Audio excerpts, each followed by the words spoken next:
12 kg ganja asal Aceh diamankan Polrestabes Palembang dari 2 pengedar. Satuan Reserse Narkoba Polrestabes Palembang mengamankan 12 kg ganja dari 2 orang pengedar di sebuah kontrakan kawasan Kelurahan Bukit Lama, Kecamatan Ilir Barat 1. Kapolrestabes Palembang, Kombes Pol Muhammad Ngajib didampingi Kasat Narkoba Kompol Mario Invanri mengatakan, anggota melakukan pengembangan setelah menangkap kedua tersangka yang sedang berada di luar rumah.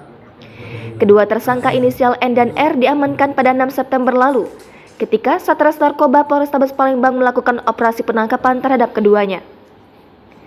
Ngajib menjelaskan barang tersebut berasal dari Provinsi Aceh dan akan diedarkan di Provinsi Bangka Belitung dan Kota Palembang.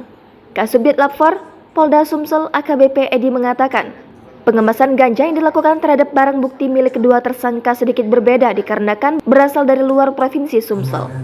Barang bukti ganja milik N dan R langsung dimusnahkan dengan cara dibakar.